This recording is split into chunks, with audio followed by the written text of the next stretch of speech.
okay. They can't hear you, it's just kind of loud in here. It's like a kindergarten classroom. We're getting ready to start, guys. I am Holly Gordon, and I've been asked to, where are our 3 museum board candidates? The first 3 are the museum board, okay. We do have one question for the museum board, and then we're going to move right into the house board, but a couple of things we want to cover. We have tried to set up so that we can roll through it without being here until midnight. We've got opening statements. We're going to give 2 to 3 minutes for everybody to let us know who you are, why you've chosen to run for one of these boards. Wow, I think we're getting some rain. This is a good thing. Is that hail? No, that's not a good thing. Yes, it is. No. Someone in my office today said, when you get hail, you get in trouble, and your husband makes money. I'm like, that's really Jack. That's Jack. Anyway, we are going to have. Can you guys not hear me still? Can you hear you over here? Okay. Can we turn it up even louder?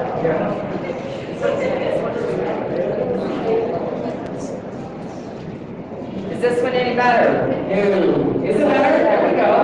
Okay. Is that good?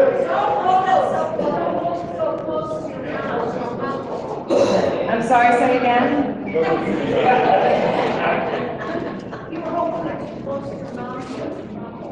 Oh, is that better? You think 25 years in radio, I know how to use a microphone. All right, so anyway, if we ask the question of the entire board, we're going to give them 1 minute to answer it. If we ask it of one specific candidate, we're going to give them 2 minutes. We are trying to avoid taking live questions just for time factors, but if you have a question, please write it down and give it to our question panel. Scott Beechler, Don Taylor, and Mick Baum. Thank you guys so much for being here tonight. They will weed through the questions, give them to me, I will read them and ask them of the board. Do you guys have any questions before we get started? Okay. All right, we're going to start with the candidates for the museum board. Casey Keeler, 2 to 3 minutes, tell us a little bit about yourself and why you're running for the museum district. I got a yell. Oh, yeah. Thank you. Can everyone hear me back here? Okay. Lori, hey, Lori. Good? No. I'm Casey Keeler, and I'm running for re-election for one of the positions on the Museum District Board. I was first appointed about 4 years ago, and it's been really exciting for me to see how the public perception of the museum has really changed and improved recently, and I by no means can take any credit for that. It's been largely due to the hard work of our director, Sibby, our employees who work there, both at the Ann Miller here in town and at the Red Onion in Upton, and the community. But nonetheless, I've been on the board to see some of those changes happen, and I just would like to continue to serve and see some of those projects through to completion and do what I can to help. So not 2 to 3 minutes, but perfect. Perfect. Thank you. All right, Bernie Terry. Okay, I'm Bernie Terry, and I'm a new person on the Anna Miller board. I've been having a really good time. I enjoy history because it's such a really good place for me. And I go up and visit with Cindy, which I'm glad we have her as our director, because she gets things done. And I mean, she gets them done. So I'm really excited about that. We've had a lot of changes. We've done a lot of great things. Working here with Casey has been phenomenal, along with all the others that are on the board.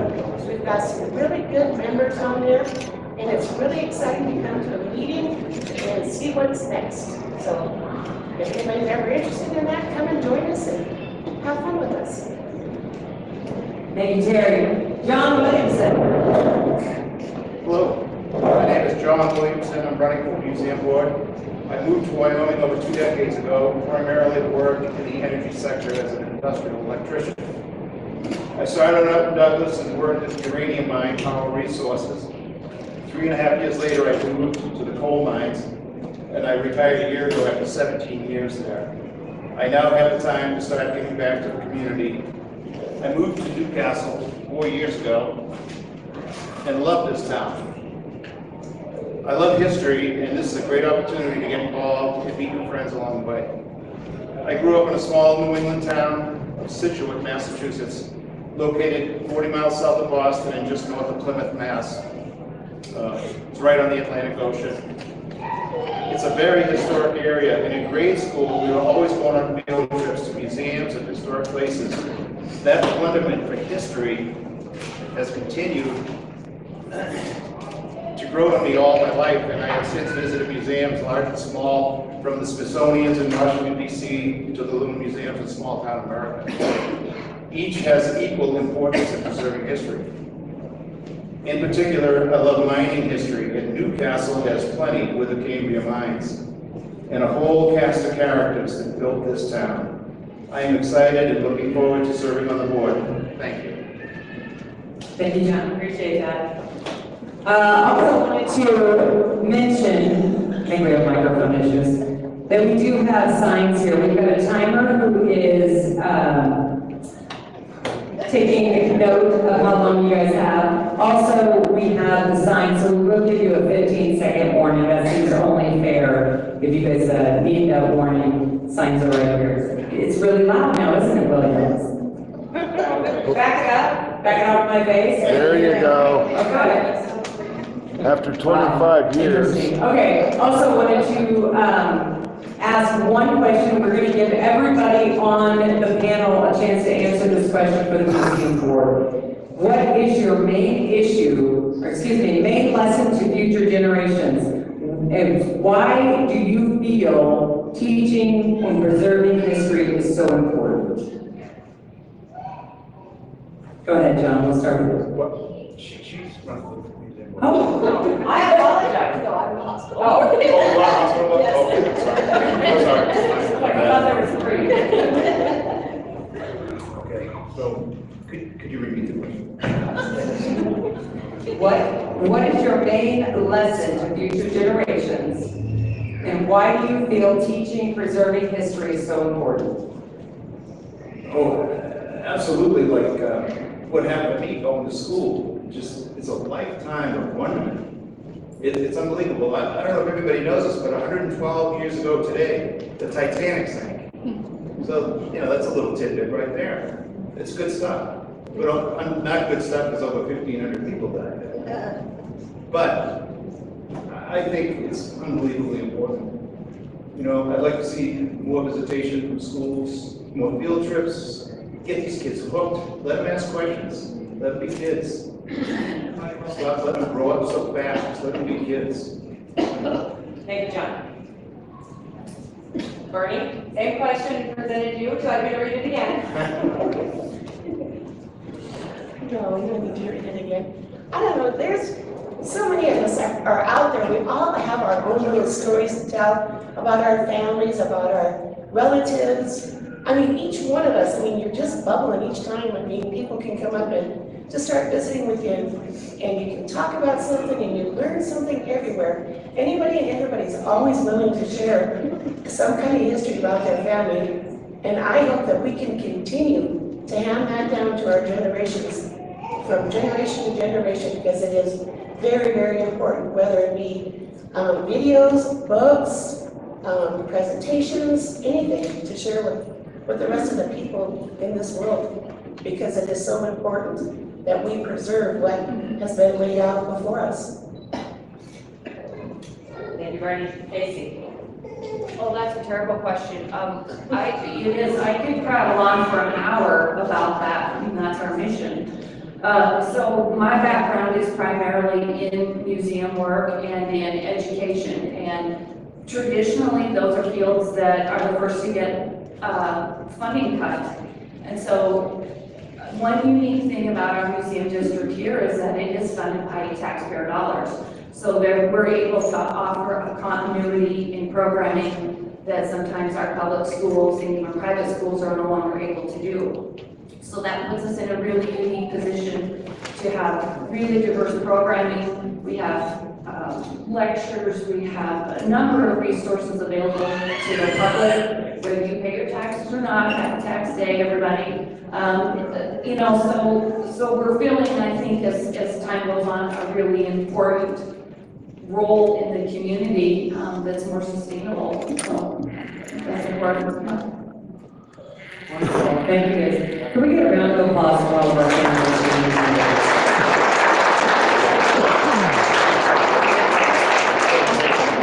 Before we move on, does anyone have any other questions that you'd like to turn in for the museum board? Okay. We'll go ahead and start our opening statements from the hospital candidates.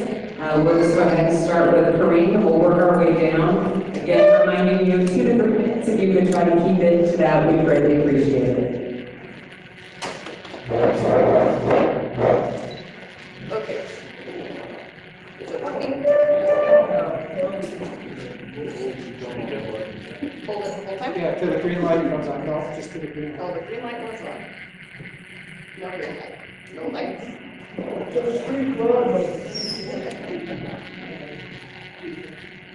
Okay, a little bit. Hello, I am Corinne Wright West, and I was born and raised here in Newcastle by my parents, Tom and Kay Wright. I've been told that I was supposed to be the last baby that Dr. Franz was going to deliver here, but I think he actually did deliver a few after me. After graduating from Newcastle High School, I attended college at both Florida State and the University of Wyoming, earning my bachelor's degree in psychology. A couple of years later, I moved to Gillette and obtained my APN RN from Gillette College. I worked as an RN in Spearfish, Gillette, Denver, Cheyenne, and Rapid City, working in various areas of hospital nursing, including med-surg, OB and newborn nursery, the OR, and pre-op and post-op care. A few years ago, my husband and I decided to return permanently to the ranch here in Newcastle, and we built our forever home here on the ranch. My family has been here on this ranch since 1947, so we have deep roots in Weston County, Wyoming. Recently, a couple different people separately approached me asking if I was interested in becoming a candidate for the hospital board. After some contemplation, I decided that it was interesting, primarily because I feel that it is vitally important to our community to have an effective local hospital and clinic. We are a minimum of about 90 minutes from the next level of healthcare available, and sometimes that 90 minutes is the difference between life and death. To give a personal example of this, my grandmother, who has been here since she was 25 years old, had a heart attack on her 18th birthday. The staff here was able to stabilize her and start a life-saving clotbuster medication, which was infused in the ambulance all the way to Rapid City. Thankfully, she survived to live more than another decade here, and there is no question that having that quality health care here that day was literally a life-saving difference. For all of us in our small community, access to health care is extremely important to the quality and length of our lives. In addition to that, the hospital is also one of the biggest employers in Weston County. It should be equally important to all of us that it is a good and stable employer and that offers a safe and healthy work environment and good paying job opportunities. If we achieve these things, we can offer extremely attractive positions as we seek to recruit new doctors, nurses, and healthcare providers to our area.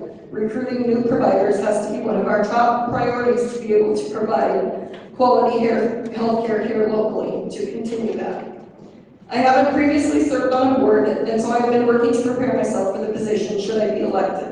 I have attended 2 different board training opportunities within the last month, and both were extremely helpful with my preparation. In addition, I have been following the hospital board meetings online for the last several months. While not exactly the same as a board position, I was a member of a horse club in Rapid City and served in all officer positions, including both president and vice president for that club. If you choose to elect me to serve on the hospital board, I will promise to do my best for all of us here in Weston County. I will bring a fresh set of eyes and ears to the board and come with an open mind, committed to helping make this hospital the best it can be for the patients, for the employers, and for all of us here in Weston County. Thank you.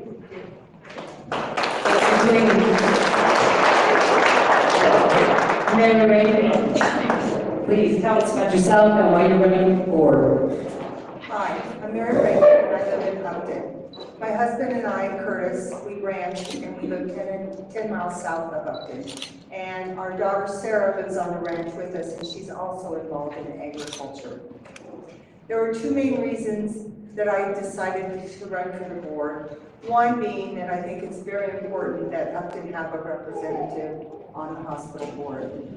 We are part of Weston County, and I sometimes think that Newcastle isn't aware of what goes on in Upton, and I think it's important to bring to the board the importance of Upton as being part of the hospital and part of the board. I also want to continue to see the hospital and the clinics have state-of-the-art and up-to-date services and provide those services to the citizens of Weston County.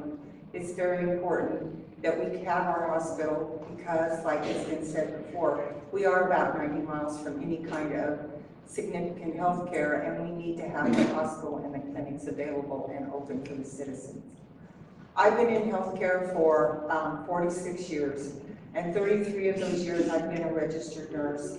I've worked at Casper in cardiac care. I've worked at Newcastle as a med-surg nurse and also did cardiac rehab. I've worked in Gillette in the emergency room, and I'm presently working as a school nurse in Upton.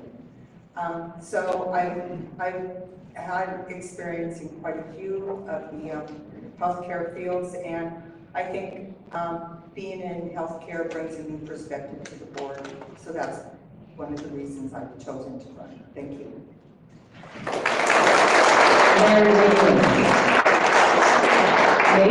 Nathan Ballard? Hi everyone, I'm Nathan Ballard. Can everybody hear me okay?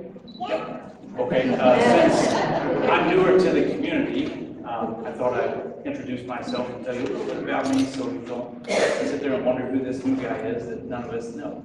So I grew up in a ranching town in rural Missouri where I ranched with my dad for 24 years. Loved it, wish I could still do it, and all of you who get to do it, you're blessed.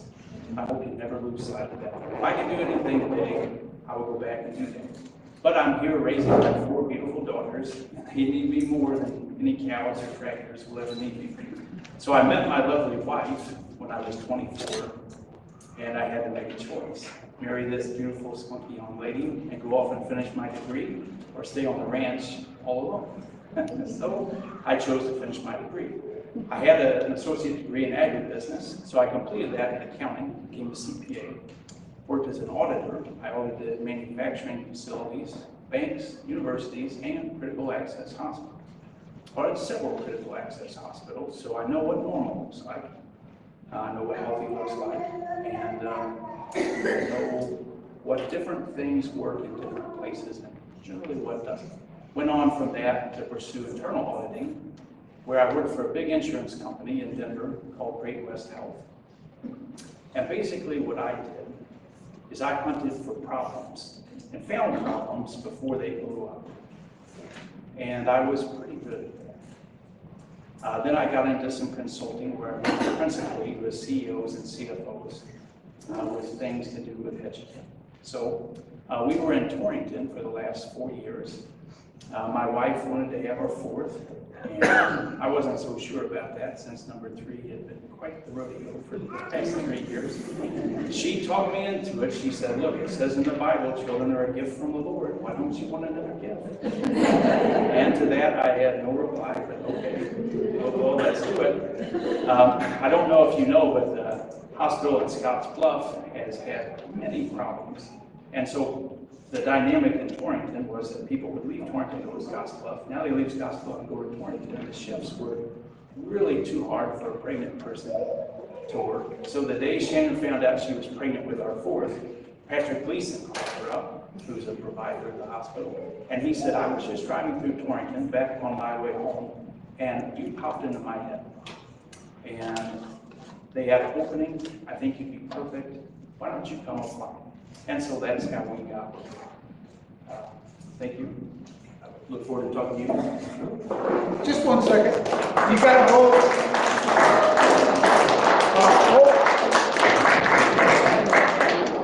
Hold the mic up almost level with your chin. Holly's got a very commanding voice.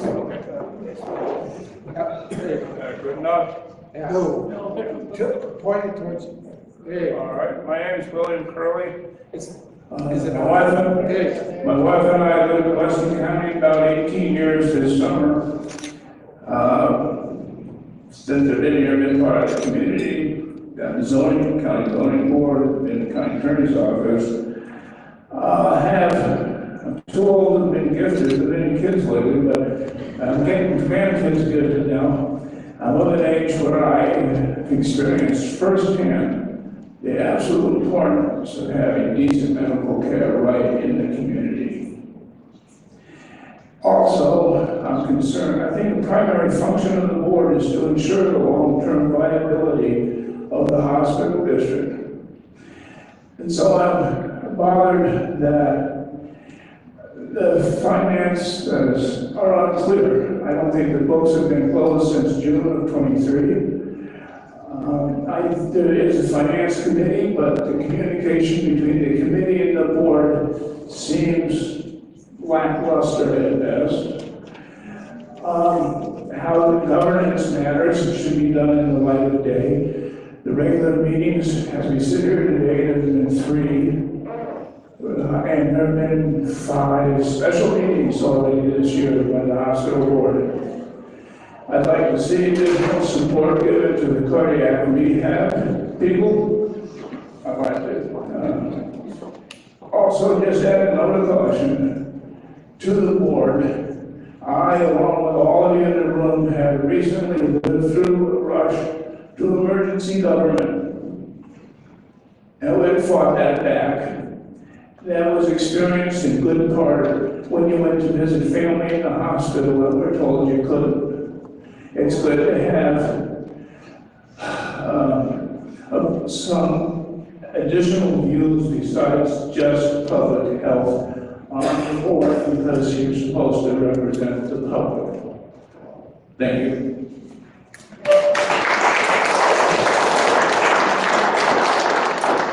Ben Roberts. Thank you very much. Can you hear me all right? That's all right. My name is Ben Roberts, pastor Ben Roberts. And believe me, it's very hard to ask a pastor to only talk for 3 minutes, so I'll do my very best. Since I've only lived here in Newcastle about 3 years, and by the way, I'm the pastor of the First Baptist Church here in Newcastle. Been here with my wife for approximately 3 years. And since I've been here for 3 years, it's probably only right to give you a little bit of my background. So with that, I'm retired from the Army Reserves. I also am a combat veteran. I'm also retired from government service, civilian government service. I have a pretty good background in business and finance. I served as a finance director for a nonprofit, a Christian nonprofit, and also I was the compliance director for the city of Salt Lake for a period of time. I started out my career in the military as a medic and a nurse, and I was that for approximately 10 years. So I do have a medical background. So then the question comes up, of course, why do I want this position? Well, believe it or not, I'm probably going to be the one up here that gives you the controversial position on this. And this message I'm giving, I think, applies not only to this board, all positions. And that is that we must return to what is the biblical truth. And we must return to a moral foundation in everything we do. And that is found in our Bibles. That's found in the Lord Jesus Christ. That should be guiding force for every one of us and for every position. That means, what does that mean to me? Moral foundation. That means honesty, that means transparency. But most of all, that means absolute stopping compromise with evil. I don't care what position it is, from this position in the board all the way to the President of the United States. The compromising with evil has to stop. So if that position or this position, if I'm voted into it, praise the Lord, that's wonderful. If not, at least I'm getting that message of the Lord Jesus Christ out. Thank you very much.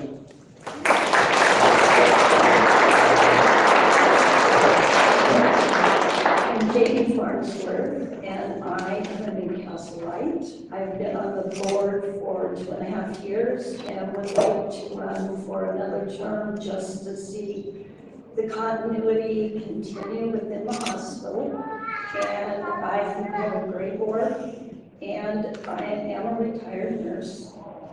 And I think that we have a wonderful facility that can grow and expand and do wonderful things. I'm very thankful for our healthcare facility.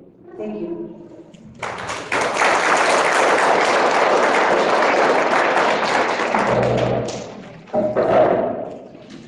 Good evening, I'm Henry Messel. I've resided in the Newcastle area since 2020.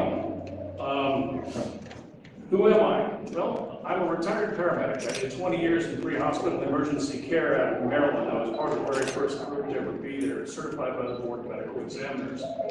Did most of my training at Walter Reed Army Hospital and also Holy Cross Hospital, Catholic Hospital in Maryland.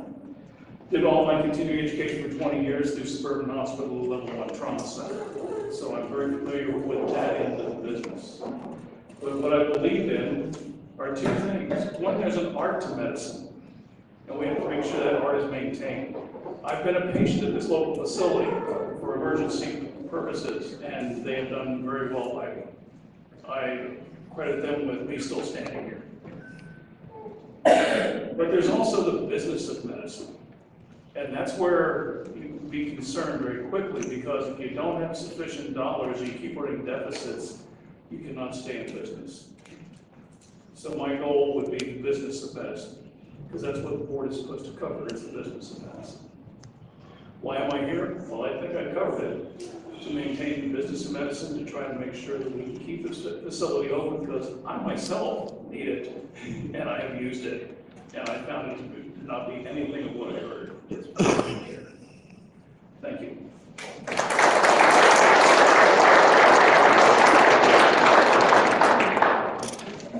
Hi everyone, my name is Dorothy Briggs-Agogo-Adati.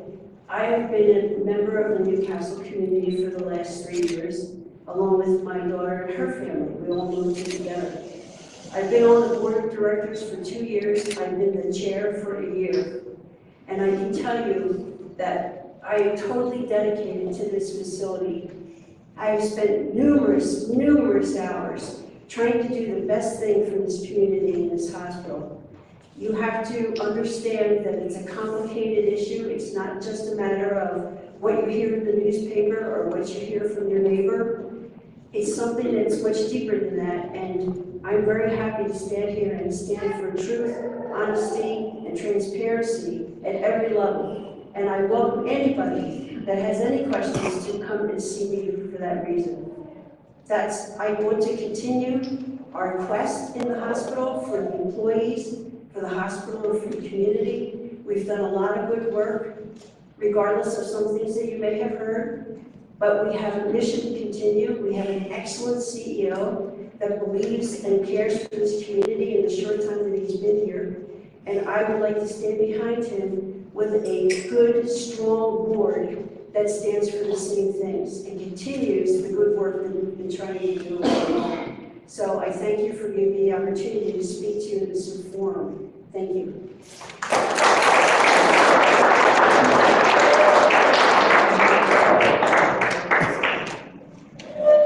Hi, my name is Ron Glantz. Can you hear me? I can probably talk louder. I have my eye winking at you. Not really. My cornea is dying, so I keep my eye closed. So up there. Oh, wait a minute. There's a couple of you. I might be winking at. Anyway,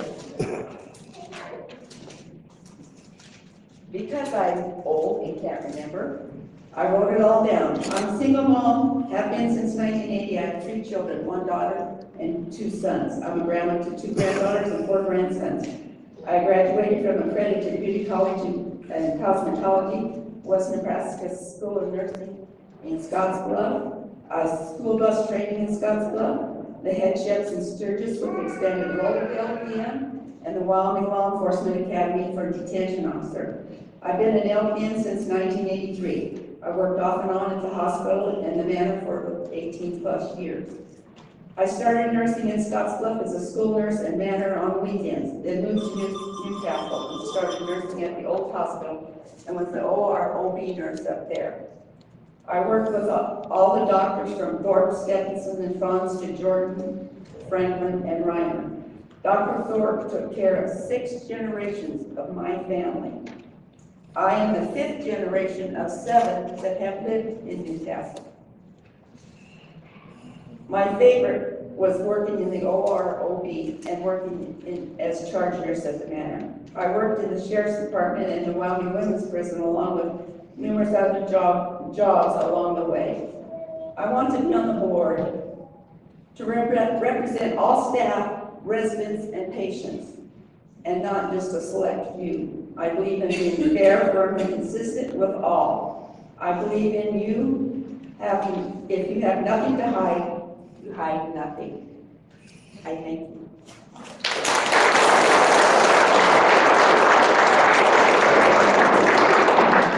Hello, I'm Ted Irvin. First of all, I'd like to welcome everyone here tonight. I was born in the Newcastle Hospital up on the hill. I was raised north of Newcastle on a ranch. After I graduated from college, I lived in Gillette for almost 3 years, and I moved back to Newcastle, so I'm a Wyoming native, but almost a Weston County lifelong resident. I have worked for the same company for 34 years. Oil field trash, what we call ourselves anyway.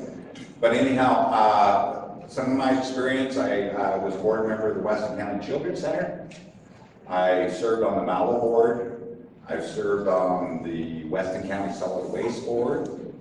I was all these boards, very proud and thankful I was allowed to serve. I was also a county commissioner for 12 years, and I served on the state of Wyoming DOT Highway Commission representing District 7, which is Crook, Weston, and Niobrara counties.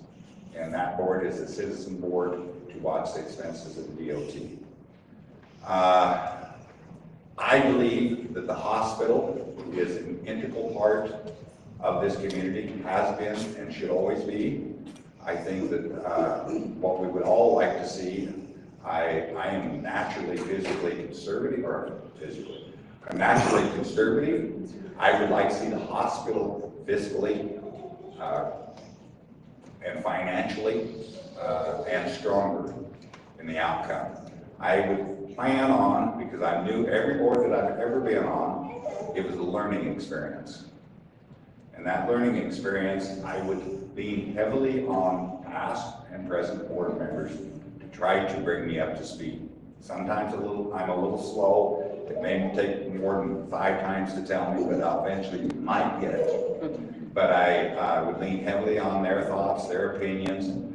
I would look at the goals that the hospital is trying to do, past goals, new goals, see the new goals, why were they tried before? Why they didn't work?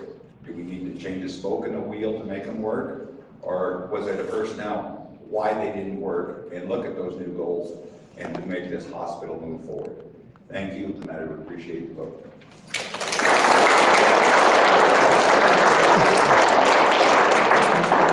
Ted, have you just keep that. We're going to go ahead and start with you with our questions.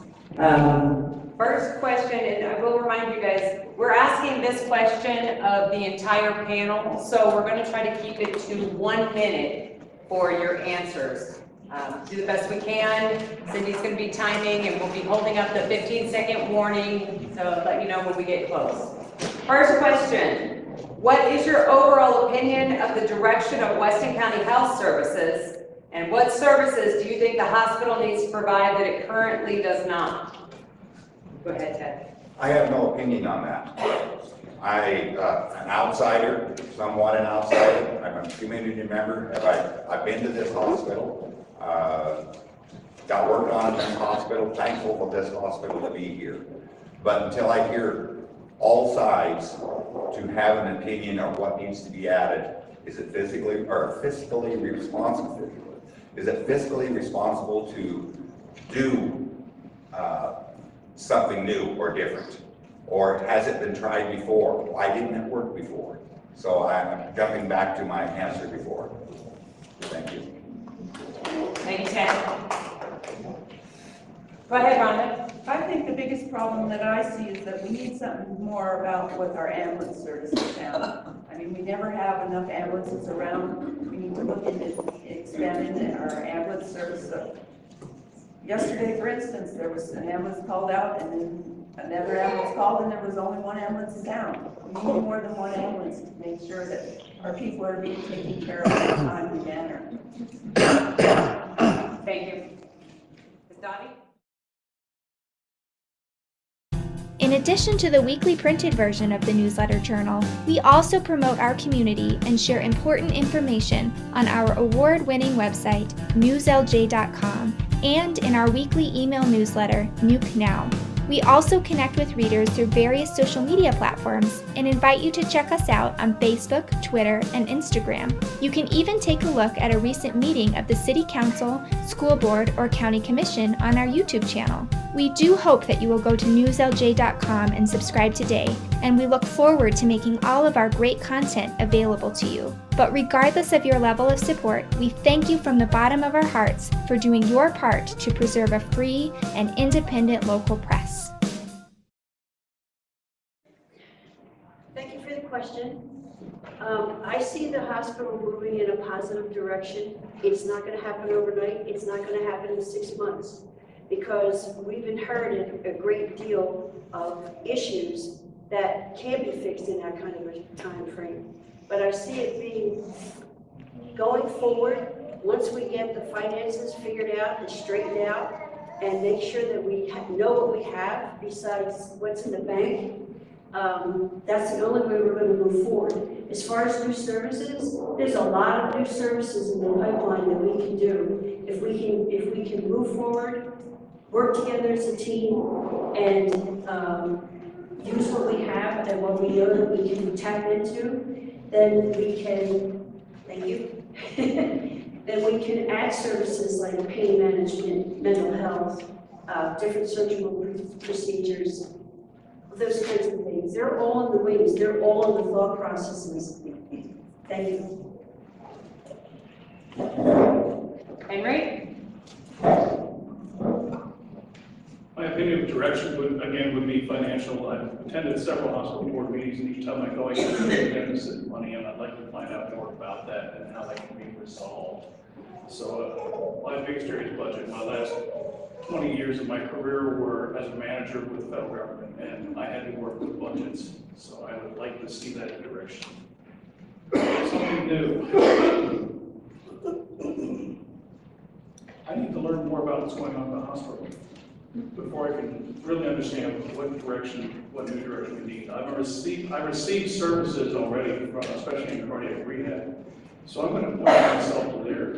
I'd like to see that service become more consistent. It's kind of not every day. It's not at the same day. It is always in the morning.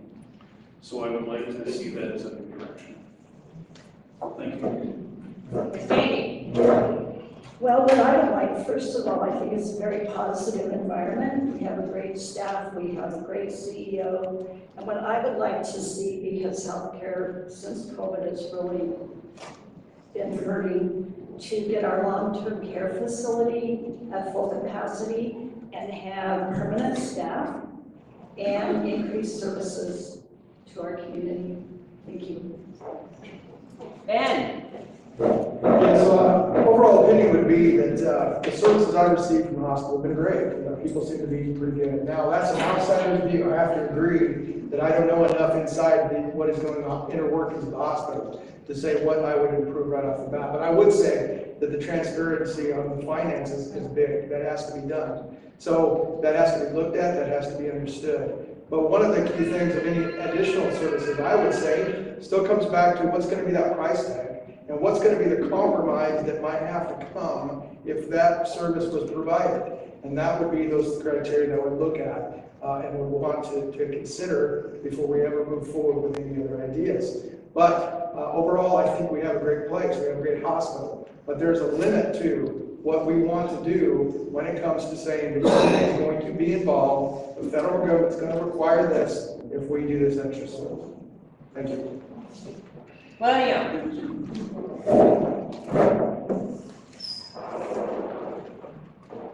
Thank you. Yeah, I think the question gets ahead. First, what's in place? We've got clinics, we've got pharmacies, we've got diagnostics, we've got radiology, et cetera, et cetera. Are all those things needed, and are they all functioning at the level we want? As new things, I personally would like to see cardiac rehab put on a much better basis as a department. And I would like the county and the hospital board to work together to see if they can't take a fight out of the Title 25 problem. We need a place to hold people in the county that are picked up on a Title 25 mental health hold. Thank you. Nathan? Okay, hope this is clear. I got cut off, I didn't have quite enough time. So the reason I'm running for the board is as a CPA, I know how to audit finances, I know how to prepare financial reports, I know how to dig in and find out what's going on, what's broken, and fix it and make it work. So the direction for the hospital is the hospital's flying blind. It doesn't know if it's making money or not. We do know a little bit about the bank account, but the longer you fly a plane blind, the more perilous your future is. So that's my opinion of that. I'm ready to dig in, do more than talk, get my hands dirty, and get things fixed and get the hospital stable financially. Mary? Coming from Upton, my perspective is I really appreciate the fact that we have a clinic in Upton. I feel that we need to build that base so that people in Upton will go to the clinic in Upton instead of going to Sundance or Gillette. We need to build the base and make the clinic in Upton bigger. I'm not saying that we need a new facility there. I'm just saying that we need to get the base and population of the patients coming to us. Also, I really appreciate the fact that Travis Beck worked hard to get that pharmacy put into Upton. It's pretty nice to be able to see a provider in Upton and go right out the door and get your prescription instead of having to come down to Newcastle to the pharmacy here. So that was a big plus for me. As far as what goes on in the hospital, I need to be more know more what its services is being offered now. Ms. Green? Well, coming 10th, I get to just use everybody else. No. Really, I think that as a newbie also to the board, it would definitely take a little bit of time to know, to have a really educated opinion on what directions the hospital is going in that are correct. I think the financial issue is clearly an issue that needs to be addressed. And I would like to see, I do think that we have a problem with the ambulance service issue here. I think that we do need to have ready ambulance service from this community. So that's what I would say. Thank you. Next question has actually been directed to current board members. So we'll start with Ms. Jamie. Question is, how will you make sure that employees can speak up about issues or express their opinion or concerns without fear of retaliation? 1 minute, please, Ms. Jamie. We are a governing board, not a managing board. And if people come to us with complaints, then they are directed to their manager or to the CEO. And I think that we've done a really good job about not having retaliation within our employees. And so I think that, I think the staff feels comfortable. And I truly have not had a lot of complaints, and if I have, I direct them to those people that can serve them. And we have grievance policies in place. Thank you. Thank you. Ms. Dottie? What I can say is that retaliation is something from the past that we've been trying to abolish. Retaliation is not tolerated at this facility. And, you know, there may be different views on what's retaliation and what isn't, but I can tell you that it's not tolerated, it won't be tolerated. And any employee can go to their supervisor. If they're not happy with the supervisor, they can go to their supervisor, the CEO. The CEO has an open door policy. So if anyone's feeling retaliated against, they need to go immediately to their supervisor or their supervisor's supervisor and tell them about it. Because sometimes things may be perceived as retaliation, and really it's a different matter altogether, but it will not be tolerated. Not now and not going forward. Thank you, Dottie. The next question is actually going to be asked of the entire panel again. So we will try to limit that to 1 minute per answer. What is your view of end of life? Another way to put that, Ted, is what do you feel medically should one do or not do in ending a terminal patient's life? Well,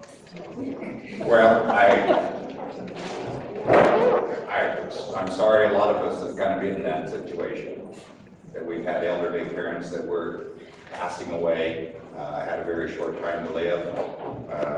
I can only talk about mine personally. I had a father that had heart problems. He was going to pass away very shortly. My choice at that time was, he couldn't make the decision, was do we try to resuscitate him? If we do, we're going to break every rib in his body. And if he lives 2 more months, you'll be in severe pain. So I had to weigh that. Now, when you're talking into life, I think you come into, our culture is expanding into embryos. Our culture is expanding into medical suicides. Unfortunately, that's a decision that we're going to have. Sorry. Thank you, Ted. Keep going, I like it. Well, having done it for so many years in the manner, I think it's up to the family and up to the patient or the resident how they want to go. And then it's my duty to watch that gets done the way they want it done. It's not my responsibility to say you stay or you go. It's theirs and theirs alone. Thank you.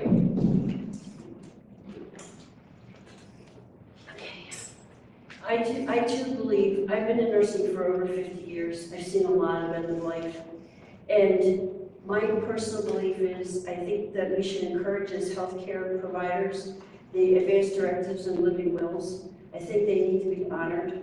I think it is a matter of, it's a personal decision, or sometimes it has to be a family decision. But all in all, you know, it's in the hands of God. And I am not the person to make the decision about whether somebody's life should end or not. It's very, very personal. And I support whatever the family would like, or the patient.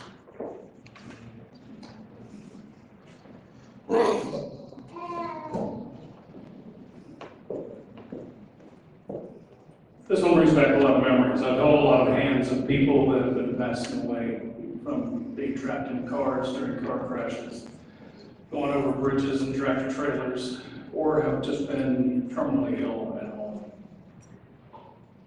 I agree, it's up to the family, it's up to the person. Hopefully they have advanced orders and advanced directives that they've already done.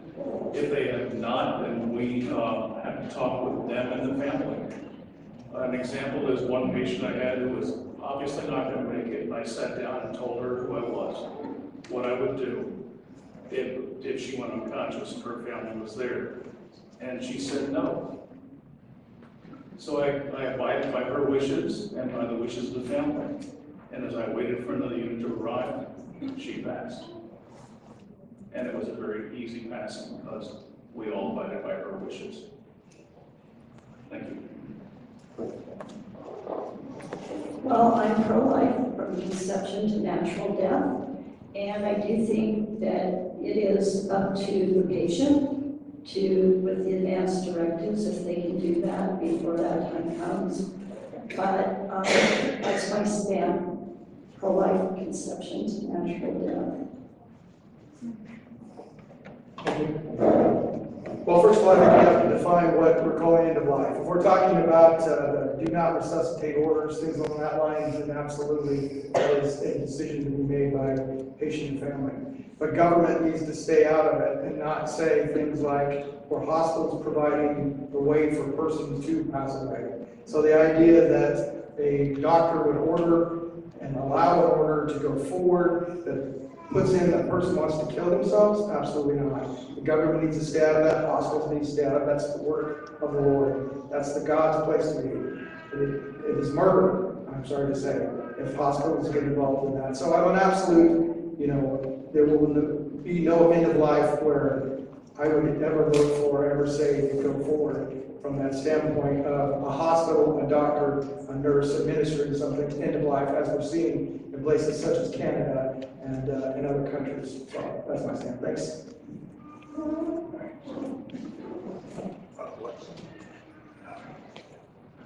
End-of-life decisions are tough. They're gonna be made by somebody better. The patient had made them, him or herself. I like to see the district continue and, if possible, improve on its outreach efforts to people in the community. The sooner the better. Advanced directives are done, we're all better ahead, and the medical staff will certainly appreciate it. Thank you. Of course, end-of-life decisions are an enormously personal issue which should be decided by the individual and their family. In the event that the individual or the family could not express their desire, we would have to deal with that on a case-by-case basis.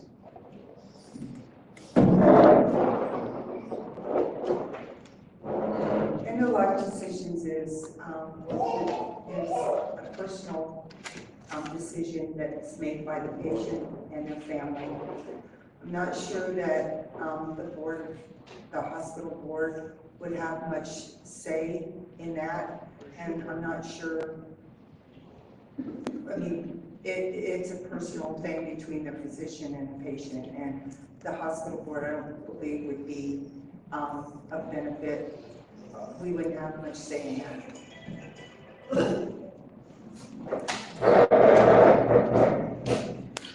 I tend to agree with the majority of people. I think that the end-of-life care is a very personal decision. Hopefully, you've talked with your family members. If you do have advanced directives, that's great.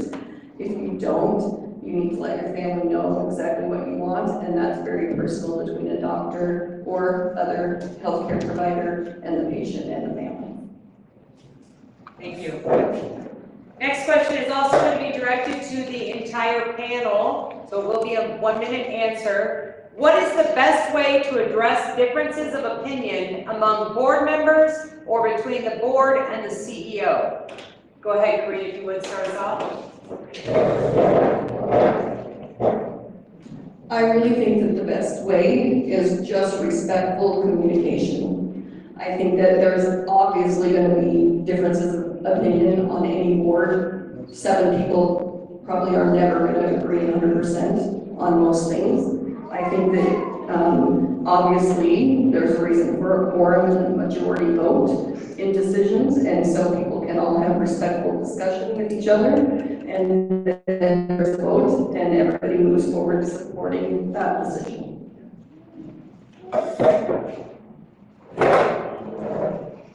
I think one of the things that we as a board, as people that are on the board, we need to have trust with one another. We have to be open, we have to be trusting that what we are saying is being received by the other board members. We have to learn how to trust one another so that we can go forward, so that we can communicate as a whole board to the CEO. But it is very important that trust be given to each board member. So the board should settle its differences by voting. The executive staff of the hospital is there to advise the board, give their professional opinion, but the board, the hospital is run by the board at the end of the day. And I would expect everyone to keep that in mind.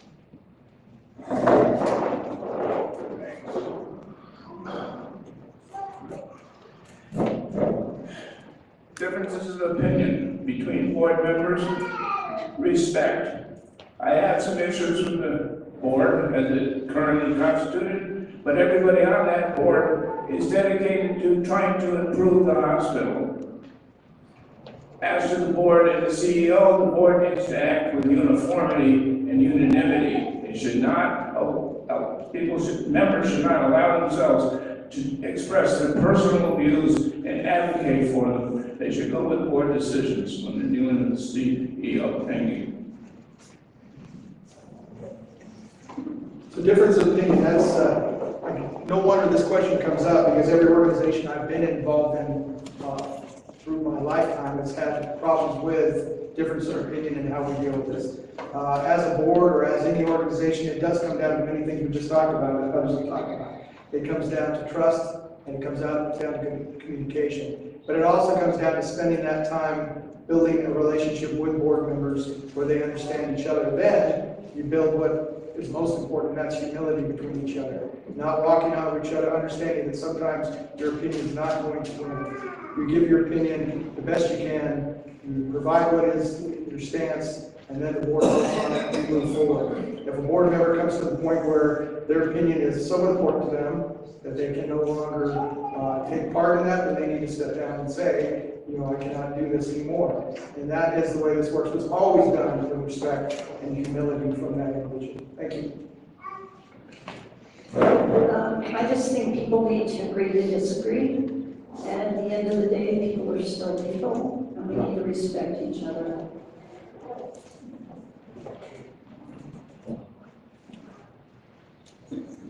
Number one, be respectful and trust each other.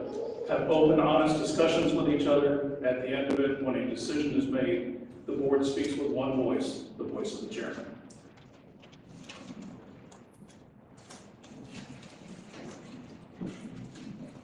I think respectful communication is paramount for a board. You welcome 7 different opinions, you have a discussion, a respectful discussion, you come to a decision, and then the board adopts that decision as one. When there's an issue with the rest of the board and the CEO, the board just sits down and frankly speaks to whatever their issues are to the CEO and come to a conclusion. Because everybody is, like others have said, everybody's people. Everybody is people, that's really bad English. But everybody's the same. When you come across, there's no hierarchy. Everybody matters. So you have to take that information and respect each other.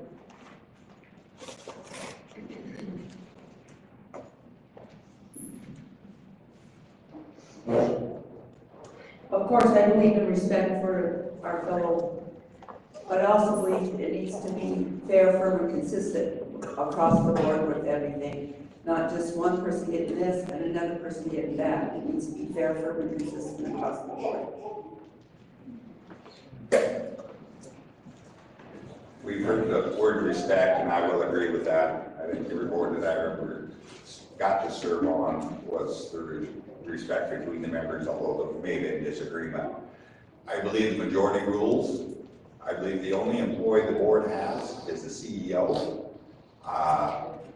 I also believe that if there's a problem with the CEO, understanding what the board would like to do, the CEO should be given plenty of chance to argue his point, not as a board member, but as from his experience of what he's done or seen in the past, why it will or won't work, or whatever the reason may be. But I think that the board needs to, after the majority is voted, and the majority is won, that all board members need to support that position.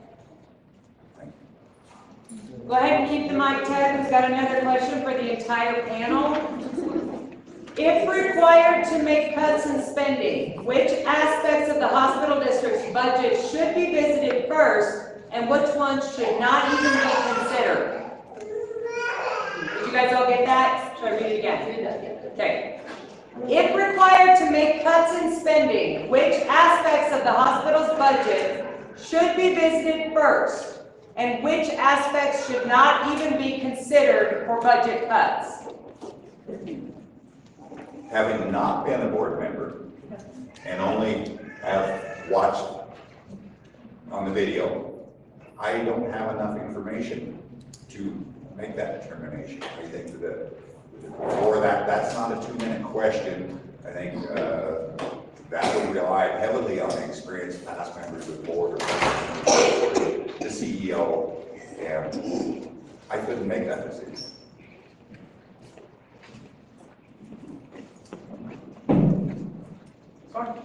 I agree. Not knowing what's going on, I couldn't make the decision tonight to say this has to go and this has to stay. There's just no way you can do it without knowing what's going on.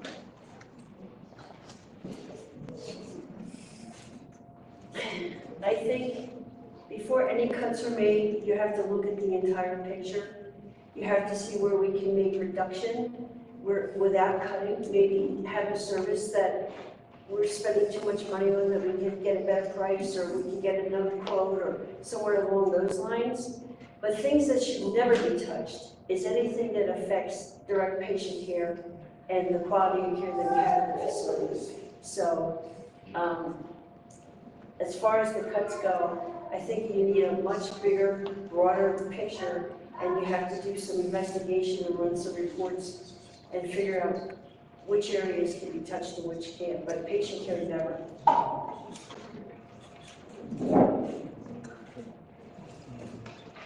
When it comes to budget cuts, yes, I can see that patient care should be held inviolate and not cut.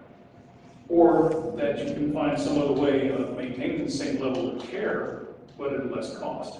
In my past experience in the government, I found that I could get a contractor that would be able to take on the job of the staff officer at about a third of the cost. So you have to look at many different things to see how that's going to work without cutting your services and without cutting there. That's a tough one, because I really can tell you what I would cut. I have to agree with most people, you wouldn't ever compromise patient care as being cut. You might be able to combine services, or have working managers, or people stepping in to help with those different departments that need help, and they're qualified to help them.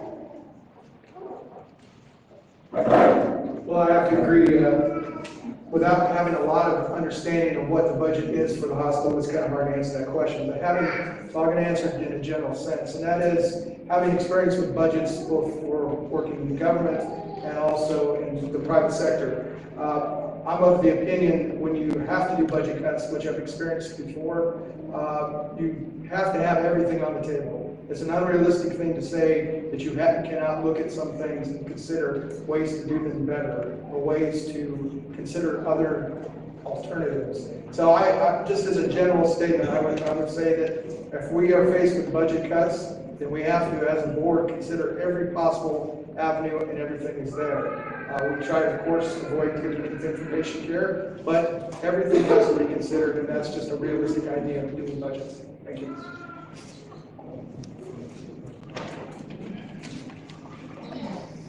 Patient care and emergency care, I think, are essential. I look elsewhere first. But you can't really look intelligently until you know the finances. So I have to agree with the comments I've already expressed, that the question is a bit premature because we don't know where we are financially. Lastly, I'd suggest cuts at any start with what the remuneration the board members get. Cut they were for free, so you can't cut that. Thank you. So yes, of course, patient care, can't go anything around it, but the hospital only works with employees. And employees have to have human resources. They have to have the support system that the hospital provides. If the employees aren't taken care of, the hospital can't function and the patients won't get taken care of. So my idea of what would be on the table for cuts is probably a lot smaller. Those things I view as equally essential. We may not see what someone in human resources does, but that's a very big contribution to the provider who's seeing the patient. They have to have those things to be an employee for the patients to be seen.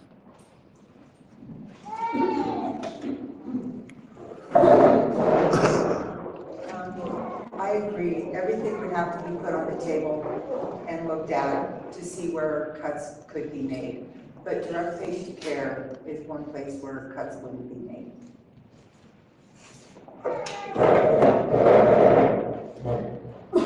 I also think that I don't have enough information at this point to know where there potentially could be cuts made. I do tend to think that the hospital doesn't work without employees, but also there's no need for it without patients. So patient care comes first. The ER is definitely a very needed area, particularly. but I think we have a lot of needs in this community, so I think we would just really have to look at the whole picture before you can decide where you can make it work a little better. Thank you, guys. We're gonna try to do the next question as a yes or no question. If possible, if you feel the need that you really must explain your answer, let's keep it to 1 minute. Corinne, we'll go ahead and start with you. Do you feel the Newcastle Weston County Clinic is an important service the hospital district provides? Absolutely, yes. No question, we need both a hospital and a clinic. I have one more. Oh, do you feel the same is true for the Upton Clinic? Absolutely, yes. That town also needs to have healthcare services available in their town. I would say yes and yes. Yes, for me also. Yes and yes, thank you. Yes and yes. Yes, and yes. Ditto and ditto, yes and yes. Absolutely both. Yes, both of them. I agree with everyone, yes, yes. Unanimous decisions, that was great. Hey, we are going to go ahead and hit the existing board members once again. Ms. Dottie, if you'll take this one first. Does the board ever oversee the manor? There's a three-part here. Does the board oversee the manor?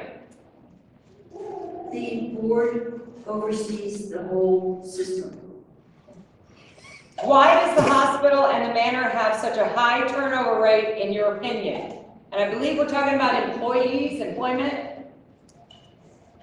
Well, I think that you'll find that there's a high turnover rate in the healthcare period, and that, you know, we have people that, you have disgruntled employees, you have employees that have life changes, you have employees that move on to better, bigger things, so I don't think it's anything unusual for our facility. Do you have any suggestions on better employee retention? We work on that all the time. It's, you know, we're in an area where we don't have a lot to choose from. And with facilities closing, with critical access facilities closing all the time, there's still not the availability of the personnel that you really need. So we need to look into not only keeping the people that we have, but we also need to clearly recruit and reach out further than just Newcastle so that we have a solid staff. But as far as retention goes, we try to do everything we can to make sure that the employees are heard, they get what they need, they have fair pay, they have fair time off and have a life other than working in the hospital. So I think that unless I hear something different, that I would say that the employees are pretty much satisfied. Ms. Jamie? Could you repeat? Yes, ma'am. Obviously, we answered, does the hospital board oversee the manor? We got a yes on that. Why does the hospital and manor have such a high turnover rate, in your opinion? In my opinion, and I don't want to harp on this, it started with COVID. We have a hard time getting permanent staff. I think people got burnt out. And I think a solution would be maybe offering incentives for nurses to come and work that would be permanent, and then maybe pay some of their schooling if that's feasible. Or we do have great CNA classes that they teach. And I think to try to just get more permanent staff would be the answer. When you say incentives, are you referring to anything specific? Like maybe specifically, and I don't, you know, we've talked about it, but it's not out. I need to pay, like, say, okay, we'll pay for your schooling or some of it if you come back and work for us for X number of years. Okay. But that was just. Go ahead and keep that in mind, Ms. Jamie. We're going to ask the board members again. Sorry, we're picking on you a little. Why is the board having such a difficulty getting financials? That probably stems way back. Way back. And being on the board, especially a hospital board, is very I mean, you have to be on there a long time just to understand the whole workings. And when you're given a number on financials, you have to believe that the person that gave you that number is telling the truth. And so hopefully things will turn around and we will find out what the financials truly are. Because we're only given what we're given. When you say you're only given what you're given, you also made the comment you have to believe the person giving you that number. 100% you have to believe. So we're not seeing official reports. We're not getting hard copies of QuickBooks or whatever. We're actually just getting numbers. Hey, this is what it is. No, you get numbers and you get the whole thing, but you have to believe that those are true. Gotcha. Okay. Ms. Dottie? And it would have been interesting to see how many votes may have changed because of Gordon's actions, because of the response of their communities after those bills were passed, specifically the gun-free zone bill. I think that we would have very much seen a change in votes on that one. I think you would have seen more nay votes on that than you had before. So you're saying that that some folks were counting on the governor veto in that one? I very much 100% think that especially school districts, courthouses, places like that were banking that the governor was going to go, no way are we letting guns in these areas. And I think that their response afterwards may or may not have swayed some of those representatives and senators to vote a different way because the response was strong.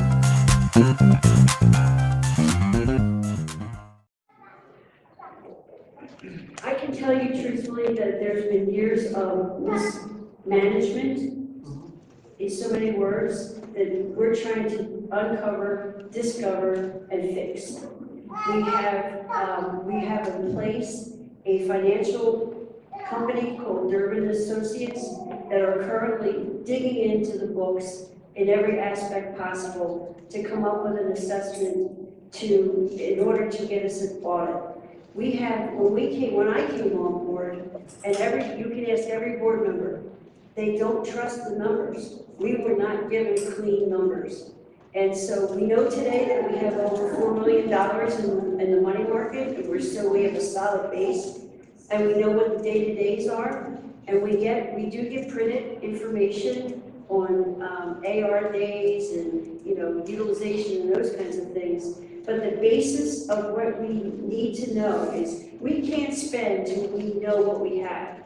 And I can tell you that there's been multiple times where we've been told that, here's what you have, and then we find out that nobody can make heads or tails out of these reports. So we're digging to get to the bottom of this information. And so you can trust that it will be, we've had some bumps in the road with getting information to this financial company because of delay in cooperation or delay in reporting. But we're trying to resolve that now. We should be close to it. And I would say that, I don't want to promise anything, but I would guess that hopefully by the May time frame that we have more information. But everybody's working hard to do the right thing, to get this financials cleaned up and accurate so that we know how we can move forward. Because like we said before, you can't spend money and you can't make cuts if you don't know where you are.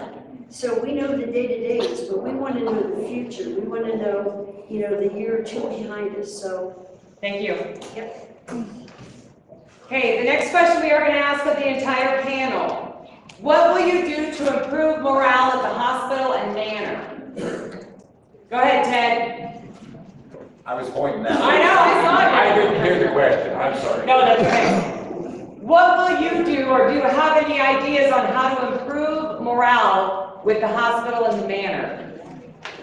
Once again, it's very hard to know an answer without seeing what the financials are. Not knowing anybody's pay rate, not knowing what their benefits are. As a board member, it may take a little while to learn, but I think that makes for improvement in personnel is if they need a raise, give them a raise. If it's possible. Benefits, same way.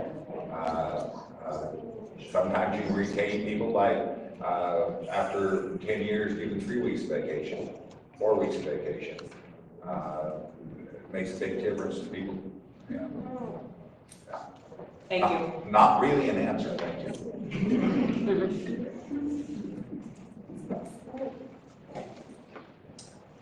Well, I wish I could be that positive, but I can't. Because there's not the same, they aren't treated the same. The managed staff are treated different than the hospital staff, and they're not given the same opportunities. And I think it should be straight across the board, that everybody's treated the same across the board, and it's not. So until it is, it's not going to change. And I told them that 20 years ago, you can't be treating people like that. You got to treat them all the same. Be fair for them and consistent with all of them, and not just certain ones of them, or it's going to fall apart, and that's what's happened.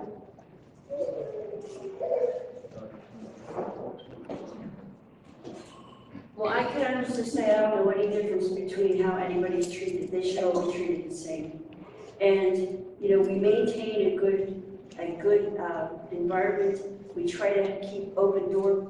We have multiple employee committees and fundraisers and fun times and Christmas trees and parties, and, you know, we continue to encourage the employee committees to come up with new ideas on how to do fun things to give some relief to the employees.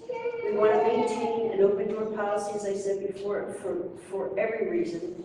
We need to have fair wages. We pay our people according to, you know, the Wyoming standards, and we believe that we have fair pay.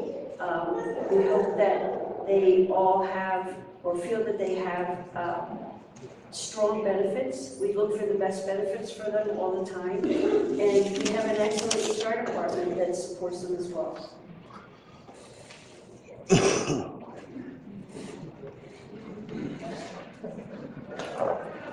Improving morale is something that's been discussed in every employment I've served in since 1968. And the biggest thing is communication. Sit down and talk with the individual if there's a particular problem. If you can resolve that problem, would be great. If you can't, come up with a way that it can be resolved. And work with the employees as an individual and the group to make sure that you can improve their conditions that they feel are causing their growth and other issues. So it's going to take communication, it's going to take a plan, it's going to take implementation.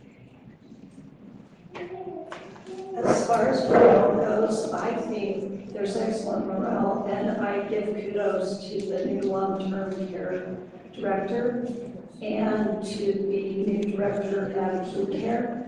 And I think, unless you want to kind of change culture, that I find people very happy.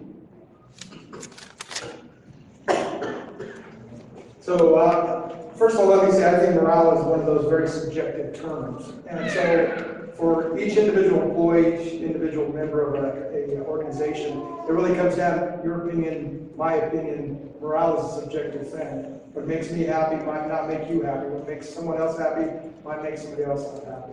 So it's always, and I agree, in any organization I've ever been a part of, it's always been an issue, it's always been a problem, no matter how much the pay is, no matter what the conditions are. So it really comes down to what is the strength of the organization. What a board can do, what an organization, a group of leaders can do, is try the best they can to make their organization as strong and as moral and as transparent as possible. And then work alongside and bring on as many people as you can that will support what is that culture and that mission that you've been building. Thank you.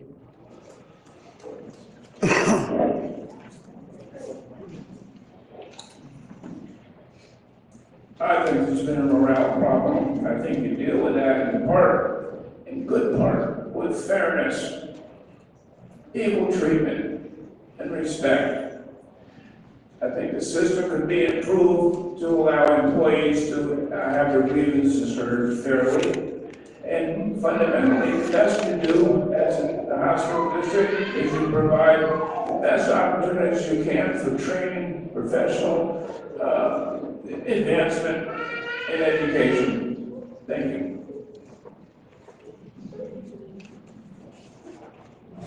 The whole time I lived in Weston County, I've heard rumors, all I know there are rumors of preferential treatment and mistreatment of others within the hospital.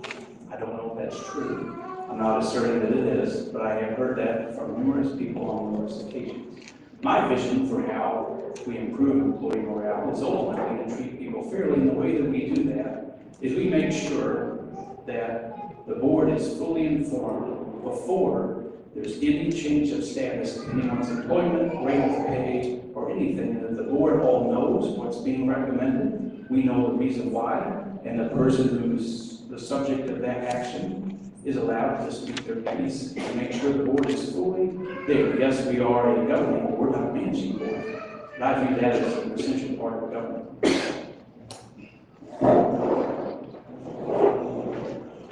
One thing I see that can improve morale is working management.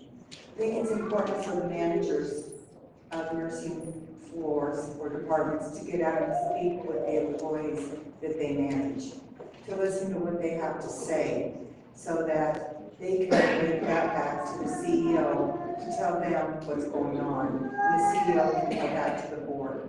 Also, I don't think it's a bad idea for a board member once in a while to just go to the hospital maybe and visit with some of the employees. Doesn't have to be a big thing, but just to see exactly what they're thinking and what is going on, so that you can have a good understanding of what the employee is thinking.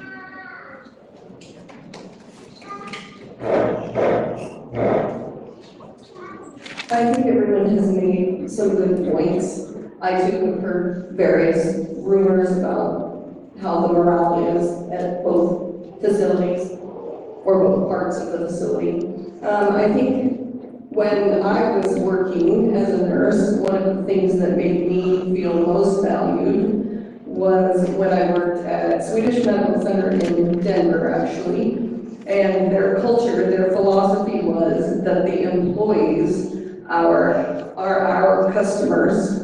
And if you treat your employees well, they will treat your patients well. And that whole culture really made everyone feel valued, because if you feel valued as an employee, you do take, or I don't know if you take better care, but you're feeling valued as you're providing care to people. And so I think that, and I think that Mary had a good point. I think that the board does need to be open to hearing some input from the staff. Even if they have to go to a particular manager or chain of command. Thank you. Thank you, Corinne. Donnie, I'm just going to ask you, because you are the chairman of the board, is the CEO present here tonight? CEO of the hospital. No. Who is the CEO of the hospital? Randy Lindauer. Randy Lindauer? Lindauer. Lindauer. Okay. But he is not here tonight. No. Okay. We'll ask this of the entire panel. We'll go ahead and start down with Ted, please. Do you consider yourself pro-life? Yes or no? Pro-life. Pro-life. Do you consider yourself pro-life? Yes. Thank you. Yes. Yes. Yes. Yes.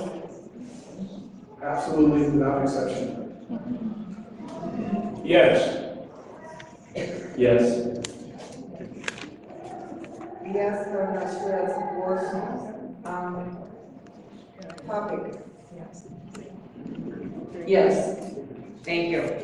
We're going to go ahead and direct this to the two current sitting board members. Ms. Jamie, let's start with you. Do you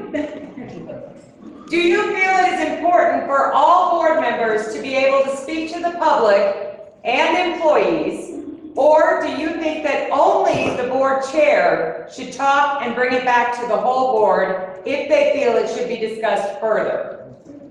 I think everything is directed to the chair, and the chair brings that back to the board, and then it's directed from that. Do you feel employees should be able to come to you if they want to talk directly to you? I think they can, but then then I would also direct them to their supervisor or their supervisor's supervisor or the CEO or the chair. Thank you. Ms. Dottie? Part of the governing part of the board is that the chair is the go-to person for the CEO, the media, and anybody having concerns. The voice of the board. So can people talk to people? Of course they can. Of course they can. But there can't be any board decisions made outside of the board because the board works as one, not as individuals.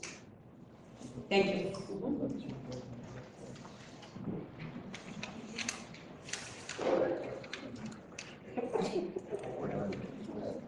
All right, we're going to go with the whole panel again. In your opinion, what is the community's opinion of the hospital, and what would you do to change or reinforce that opinion? How do you feel the community feels about the hospital? Well, I believe the community believes they need the hospital. The hospital is a great part of this community and always needs to be here. How you would help change that opinion or strengthen that opinion is make the hospital stronger. And we've got a lot of employees in the hospital. It went down. If the hospital was stronger, morale would go up at the hospital with its employees because everybody would know in 3 years that there was still a job there.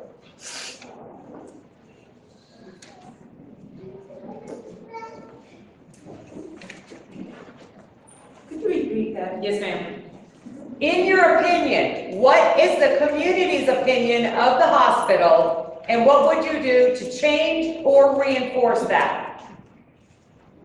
Well, right now, it's not very good. I don't know what we can do. I just have to find out why we're having this problem. And just being in public, I don't know what the problem is, but we need to get to the bottom of it and get it changed so that people feel comfortable coming to our hospital. I know personally, I've had a couple people out there treat me like I was a stepchild instead of a patient that was being taken care of. And you can't do that and have people want to come. You won't. And so they're going different places, and that's not right. We need to keep our hospital here. This is very important to keep Newcastle's hospital.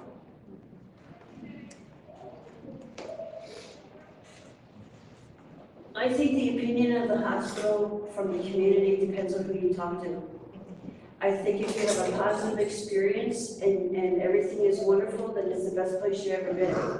I think if you had a bad experience or you have a disgruntled neighbor or a disgruntled family member, it's going to be ugly.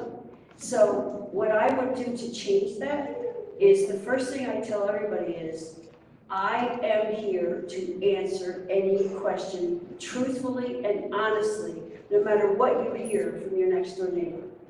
I will tell you what I can, and I'm sure that the CEO will do the same thing, that we will tell you exactly what's going on within the purview of our confidentiality issues.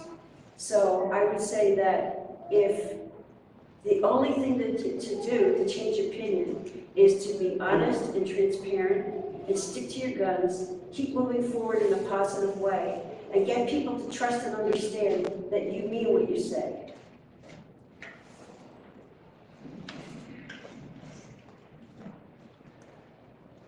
I agree. It depends on who you talk to, what the opinion is that you'll hear. The majority of opinions I've heard have been negative. And then I tell them what I received as care from the hospital emergency room, which was excellent. So what I've heard and what I've experienced are two different things. And that's the story I personally relay. By relaying that story, I'm trying to develop, I hope, confidence in them that this facility is viable and functional for our community and is there for us 24 hours a day. I have utmost confidence in our community that most people are very positive about, and a few naysayers aren't. So to improve that, it would just be to be like, we have a great facility here, and promote positiveness. Well, I've been sitting here thinking of comments I've heard made from different people, good, bad, some kind of indifferent. And I would say that passing grade would be the best I could say of what I've heard of the hospital. But I will, one thing that's clear to me, and it's not casting any bad things to existing board members here, but there's absolutely no way the hospital will ever look good to the community without clarifying what are the financial situation of this hospital. Right now, it's very difficult to represent, I would think, the hospital and not be able to say what is the financial condition. So if we're going to improve what is the public's opinion of the hospital, the first thing that has to happen is it has to get out in the open, transparent, 100%, whatever it takes to figure out where the hospital stands financially. Thank you. Thanks.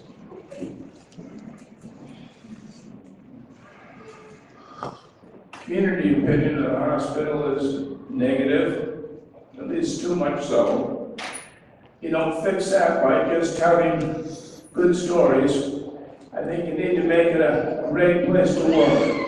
Americans spend so much of their adult lives at work. It's incredible that people have to go to a place that they're nervous about being there and worried about being treated fairly. Thank you.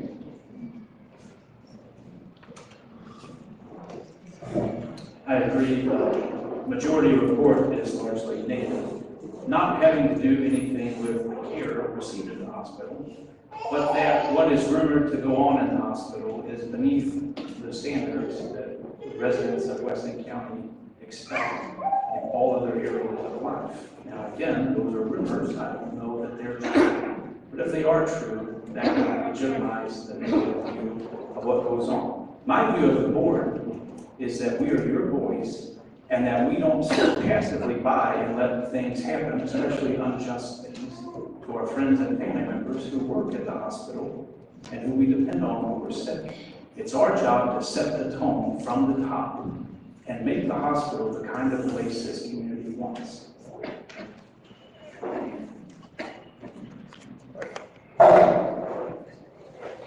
Well, I think it's like with anything. If you have a great experience at any business, and the hospital is a business, it's going to be a great place. If you have a bad experience, then the hospital is not the place to go. I think we need to reinforce all the positives that the hospital and the clinics offer to Newcastle and up there in Osage. But with anything, we have to be positive and we have to relay that positivity to the patients. I think the community's opinion is mixed. Most of the comments I hear about the quality of care that people receive are pretty good. I think there's a bit more equivocation when it comes to management and possibly the board. I do think there needs to be a lot of transparency. Clearly, there needs to be a lot of financial transparency, and I think there needs to be a lot of employee support for the employees so that it is a great place to work. I think if you start to make that, if you make your employees happy, and they're also making the patients happy, then the opinion it'll fix itself. Green, go ahead and keep the mic.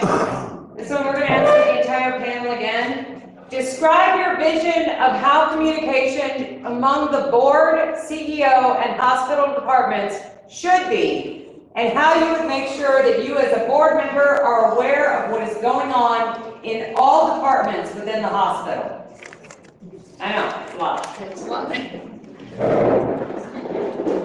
I think open communication is the basis of all communication. Clearly, the board has to hopefully have a good working relationship with the CEO. He is the employee of the board. He does need to answer to the board. The board needs to talk among themselves and come together with one voice to deal with the CEO, I think. Can you tell what the second part of that was? Yes. How would you make sure that you as a board member are aware of what is going on in all departments within the hospital? Yeah, I think that we as board members all need to be open to having anyone from the hospital contact us and be an ear for them. I think that you might have to guide them to go to their supervisor, to the supervisor above them, to the CEO, but in order to really know what the morale is like and what's happening, I think we have to all be open to having the hospital employees talk to us.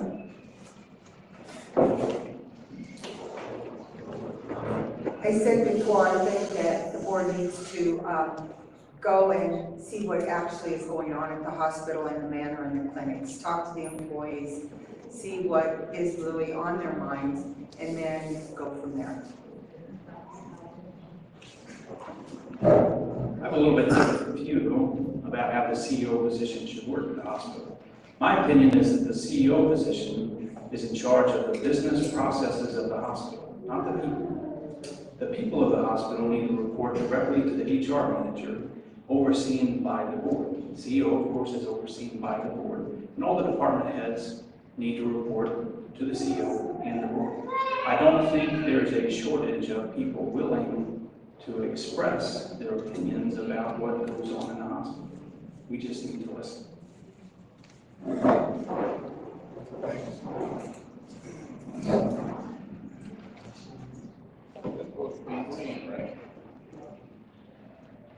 White's red. Batteries are going dead. That's okay. I got more. No, Gary, we'll just have to use this one. Well, I know you better without one at all.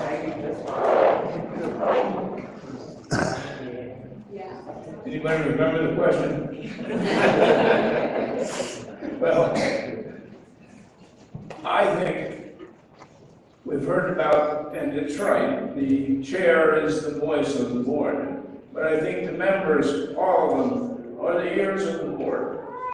All of them. The board benefits if all the members of the board get to know the employees, the managers, the doctors, and listen. That's probably the key. Someone else mentioned that tonight. That's probably the key thing the board members can do. Thank you. I'm going to take a little bit different stand here. So, as I stated, I'm a military guy, so I believe in chain of command. And with that, I think that the communication between the board and the CEO obviously should be two-way communication. You know, that should be open and complete, constant, and very transparent between the members. When it comes to employees, I think board members should be acceptable. It would be acceptable for them to hear an employee's complaints, but then they always have to be referred back to that chain of command. It is no good for the board to get involved in HR-related or morale-related issues and go around those supervisors that have been placed in that position. They have to have the authority. They have to be backed up to be able to make the decisions that they need to make. The board, of course, needs to follow up on it, keep tabs on what's going on, making sure, but the board should not be stepping in and dealing directly with employees all the time. Thank you. Well, being on the board, we are given department reports, and board members are also on different committees. We have board members on finance, board members on quality, and those department heads come to, I'm on quality, so home health will come in and give their report, and same with finance, and then that's given to the whole board at the board meeting. It's not that, I mean, I can't remember if there's other. The second part of it was, what are you doing to make sure that you're informed of what's going on with all the departments as a board member? We are informed.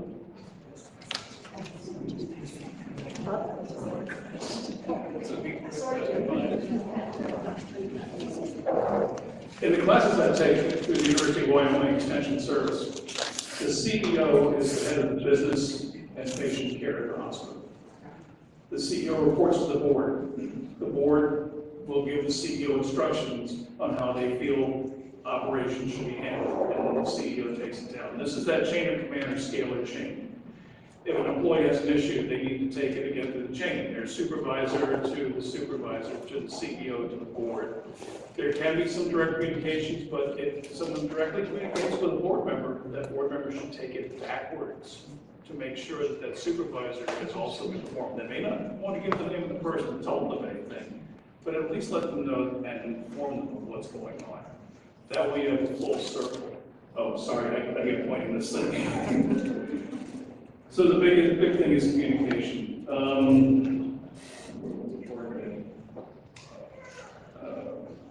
I'll be the second part of that question.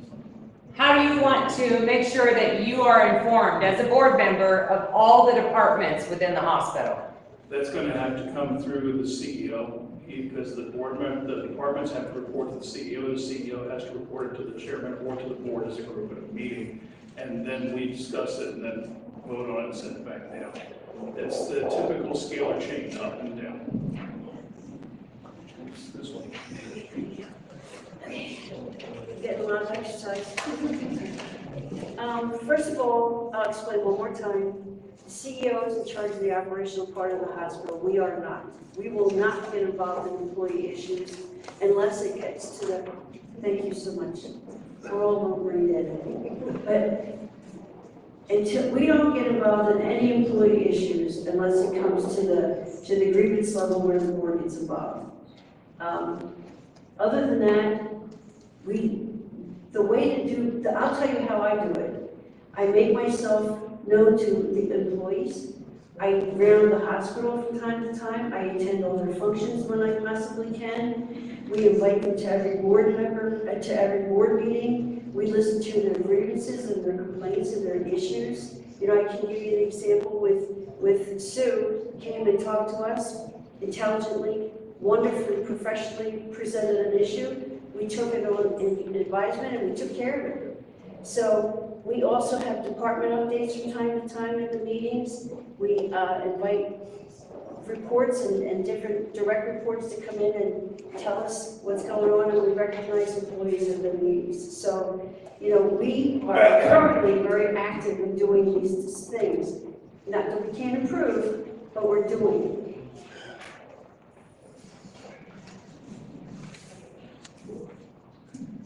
Well, currently, I don't know what the policy is on that, but I do think that anybody that is working there should be able to come and talk to any of us, and we can point them in the right direction as to where they need to go for follow-up on their problem or who might be able to help them. I guess that's my biggest point, that we need to be fair, firm, and consistent and do that across the board with all of them so that they can all feel that they have some place to go.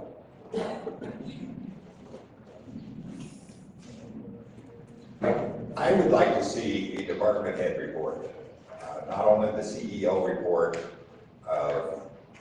thank you, but a department head to come in, every department head to come in, even HR, and inform the board of what's happening at the hospital to keep them informed. Unfortunately, a lot of times, and I have no problem with an employee coming to a board member, but I would also hope that the board member directs them to who they should go talk to. Because if it comes to a board member repeats it at a meeting, it becomes somewhat hearsay. That complaint can become somewhat washed down, and it shouldn't be. That suggestion should not be washed down. So I think that would be important to hear from the department heads themselves. Nathan, this question is directed to you. Your wife is a clinician at the hospital. How would you deal with a conflict of interest?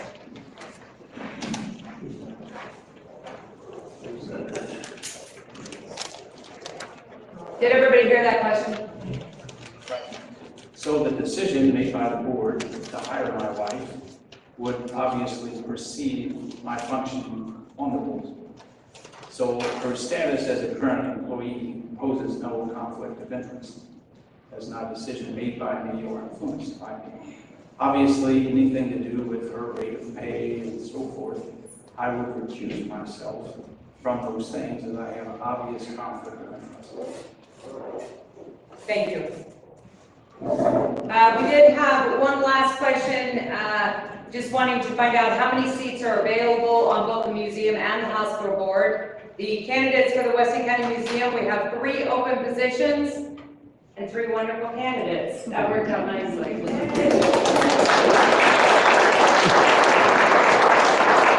For the hospital board, we actually have 4 open positions, and all of these lovely people are available for those positions. So it does matter how you vote as well. I'm sure everybody understands the voting structure, but if you go in and only vote for one person, that's fine. If you only have an opinion on one person, just vote for one, because it can really muddy the results if you just start picking random names because you don't have an opinion. Just throwing that out there on a personal note. We are out of questions that have been turned in previously. Does anyone have any last minute questions for the board before we close it down tonight? Ms. Varela. I have a statement. Recently, I had the misfortune of being in a hospital in Arizona, in a city, and I was so disgusted that I was really happy that we have a hospital. There are things, definitely, that need to be looked into and treated differently, but as far as the facility, it's tops with me. Thank you, Maria. Yes, ma'am. There were 2 questions that weren't asked. Okay. Where they go?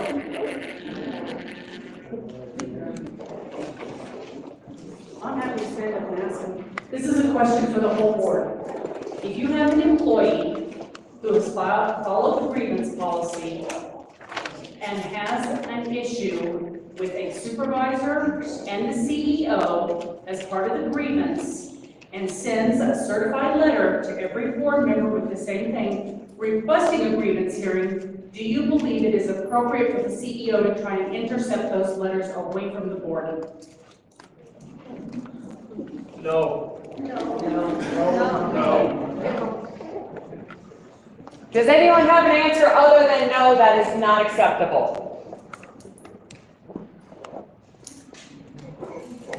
Well, that's what she asked, but in addition, I think maybe in that situation, the board, if it is done elsewhere, the board needs to see that it's done. That is, get an outside person who can deal with the grievance. It might be time to get outside the system. And the second question. My second question, let me word it correctly. Regardless of your job status or your job title, should everybody who is an employee of Weston County Health Services be held accountable to the same policies with the same type of, what's the word I'm looking for? Not repercussions, but the same type of standards with administrative. For example, if employee A did this and you give them a verbal warning, but employee B does the same thing and you give them a written warning, is that acceptable? Should it not always be, everybody gets the same level of warnings with the same type of disciplinary actions, regardless of title, job status? Can I, that should be, wait. My answer to that is yes, if you have and know all the facts. You can't make a decision or an opinion if you're not knowledgeable of all the facts. And a lot of times, people don't get to know all the facts because of confidentiality. But people should be treated fairly according to policy. Anyone else? I did want to announce before we dismiss tonight that the elections are Tuesday, May 7th, 10 to 6. You can vote from 10 a.m. to 6 p.m. Tuesday, May 7th. And the voting locations are the Weston County Library here in Newcastle, the Osage Fire Hall, and the Upton Community Center. Does anybody have any other questions? Would you repeat that? Go to the hospital and vote. You can. Yeah. Okay.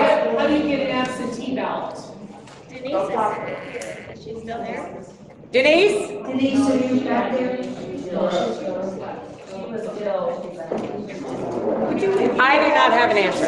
So you can obtain absentee ballots from Denise Pashani at the hospital and from Cindy Dysart at the museum.